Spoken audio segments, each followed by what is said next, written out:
Hello guys, welcome back to my channel. আজকে আমরা বানাবো ভোলা মাছের পাতুরি।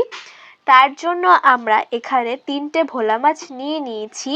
এই মাছটাকে আমরা ভালো করে কেটে ধুয়ে নিয়েছি। ভোলা মাছের পাতুরির মধ্যে দেওয়ার জন্য আমরা এখানে নিয়ে নিয়েছি কাঁচা লঙ্কা, সাদা সর্ষে আর কালো সর্ষে, জিরের গুঁড়ো, কাজু বাদাম, পোস্ত আর কালো জিরে। এই দিকে আমরা নিয়ে নিয়েছি লাউ পাতা। পাতাগুলোকে আমরা ভালো করে ধুয়ে নিয়েছি। এবার মাছের মধ্যে আমরা দিয়ে দেব স্বাদ মতো লবণ আর দিয়ে দেব পরিমাণ মতন হলুদ। দিয়ে মাছটাকে আমরা ভালো করে মাখিয়ে নেব। কালো জিরে বাদে সমস্ত মশলাগুলোকে আমরা শিলনোড়াতে বেটে নেব। মশলাটা আমাদের এখানে বাটা হয়ে গেছে। আপনারা এরকম ভাবে শিলনোড়ায় বেটে নেবেন। মাছের মধ্যে আমরা কালো জিরেটা দিয়ে দেব। আর যে মশলাটা আমরা বেটে রেখেছিলাম সেই মশলাটাও আমরা মাছের মধ্যে দিয়ে দেব। আর দিয়ে দেব 2-3টে চেরা কাঁচা লঙ্কা।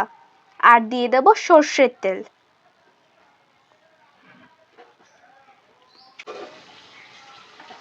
সমস্ত উপকরণগুলোকে আমরা ভালো করে মাছের সাথে মিশিয়ে নিয়েছি। এবার আমরা মাছটাকে লাউ পাতার মধ্যে এরকম ভাবে দিয়ে দেব। তারপর লাউ পাতাটাকে আমরা এরকম ভাবে মুড়ে নেব।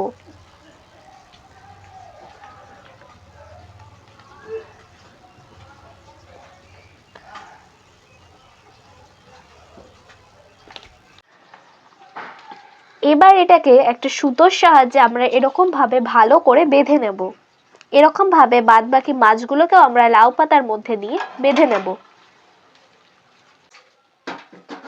আমরা এরকম ভাবে প্রত্যেকটা মাছ এরকম ভাবে লাউ পাতার মধ্যে বেঁধে নিয়েছি। কড়াইটা আমাদের গরম হয়ে গেছে। এরপর এর মধ্যে আমরা সর্ষের তেল দিয়ে দেব।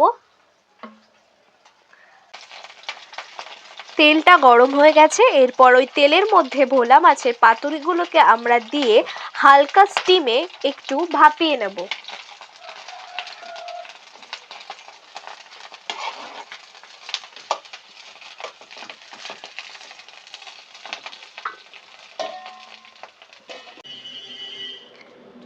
মাছগুলোকে আমরা 15 মিনিট ধরে ওরকম ভাবে ভাপিয়ে নিয়েছি।